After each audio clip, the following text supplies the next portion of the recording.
Hello and welcome to episode 63 of Things I Learned from Barry Harris.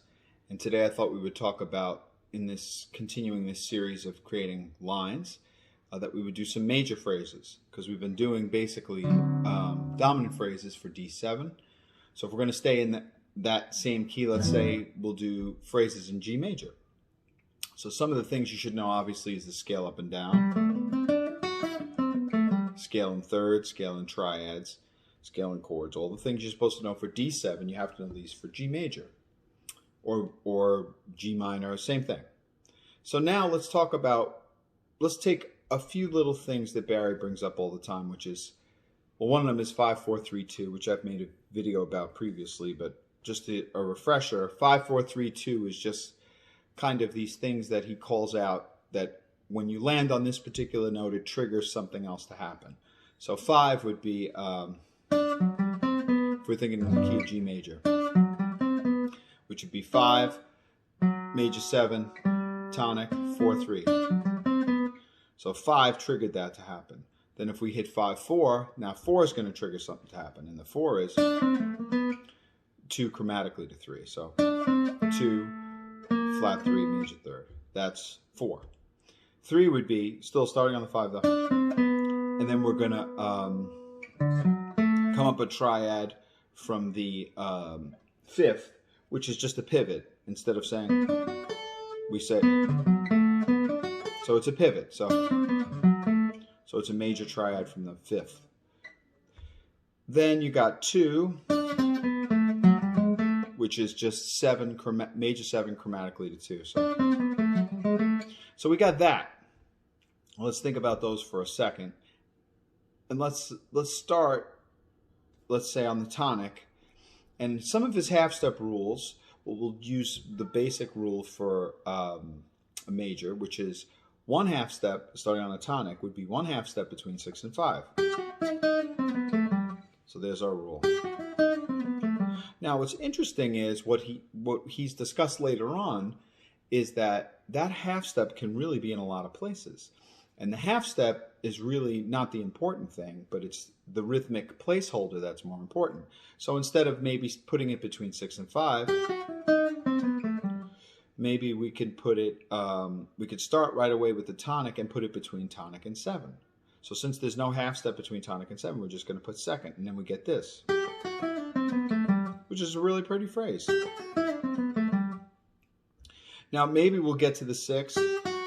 And instead of putting the half step here, we'll jump up to major 7. Let's see what that sounds like. Also pretty. So, pretty phrase. Let's, instead of doing the flat 6 or the major 7, let's put the half step below the 6. Let's say maybe the 4. That's also pretty.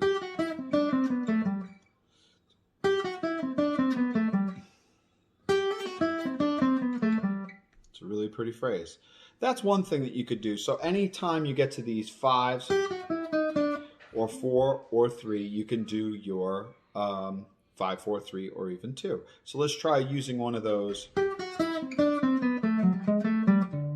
That was the we went all the way down to 2, and then we did 2. So, but we put the half step instead of between 6 and 5. We put it on 4. Which is a pretty phrase. We could have done that, let's see. This time, let's put the half step between tonic and 7. So that's a nice phrase. So that would be a half step between the tonic and 7, and I came down to 5, 4, and I did 4. And maybe I'll add 3 on that. Let's see. Pretty phrase. Let's see. So now what I'm trying to do is combine 2 different things, just using that 1 half step and the 5, 4, 3, 2. Obviously there's a billion things. I could start on any note and continue in this way. Let's see. That's nice, starting on the 3 now with the 1 half step. So let's say, that's nice, so I did 4. Maybe we'll put the half step in a different spot. Maybe we'll put it between this, instead of 6 and 5, we'll put it on the 4. That's nice. Pretty. Beautiful phrase.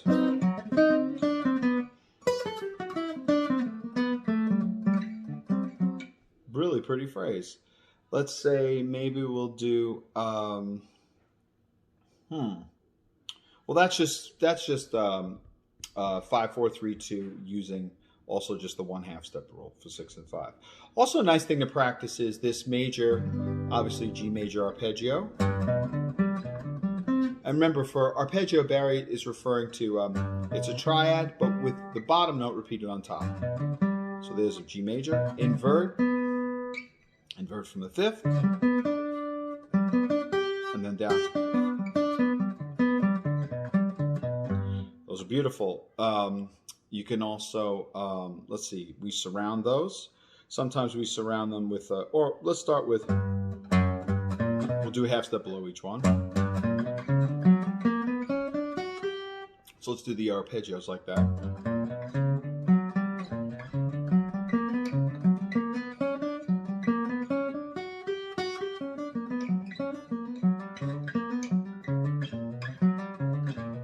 Those are pretty.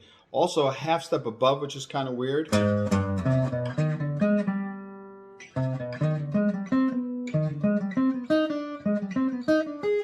Those are pretty also.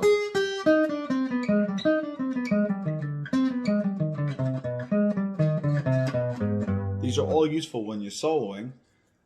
How about if we do a scale tone above? So we'll surround each one of these notes with a scale tone above and a half step below. So the first one is this. Second one, third will be surrounded with the 4 and the flat 3. Then the 5 will be surrounded with the major 6th and the flat 5. Then back to the first one. So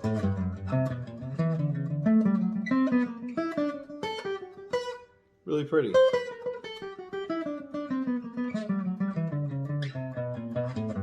Oh, Bud Powell does a really pretty one, but he does a slightly different thing. He says, instead he starts on a note, half step below, back to the note, up to the whole step above, then back to the original note. Now before he gets to the next one, he starts, we're going down now, he starts with the scale tone above. So he says, and now he does the same thing for the 5. Half step below, a scale tone above 3. So he does, man, he does it so good. But, man. So that's another idea, just to use. So also just playing the note and then doing a half step below and going back to the note. So let's see, 1, 2, 3.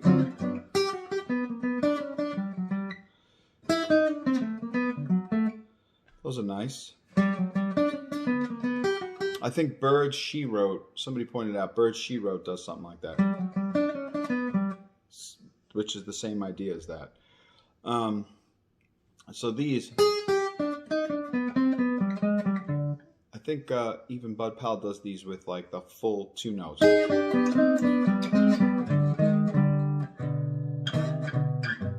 Which are also pretty. But let's take a look. Another thing that's nice too, besides just those major things, are the major 6, which is 1, 2, 3. 1, 3, 5, 6. An inversion. Inversion. Inversion. Inversion. Inversion. So those are nice phrases to play. Listen, if you've said 1, 2, 3. Beautiful. I just put a triplet on the first note, but let's see. That's a pretty phrase. I added the pivot for the 3. I put a little break in there too, but it's a nice phrase. Let's try the next one. Let's say that's a nice one.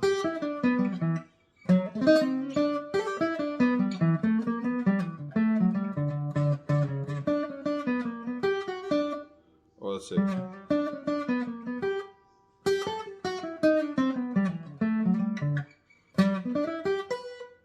I mean, some of these are so pretty. Oh, man. Oh, that's nice. Half step below the first note of the, we're thinking G6. Half step below the first note. That's nice. That's pretty.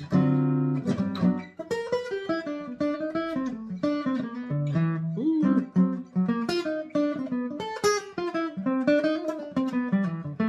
Okay, I'll try from here.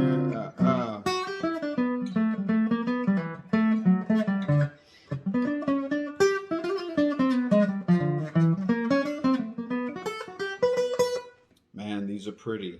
I mean, these are really pretty stuff. So, again, it's just another quick lesson on how you take a look at maybe some of the things that you practice for major and put them together for lines. I'm going to make a couple more with major because there's a million different things in my head that I haven't even talked about, but I'm trying to keep these short. So, until next time, I hope you enjoyed episode 63 and keep practicing G major. Until next time.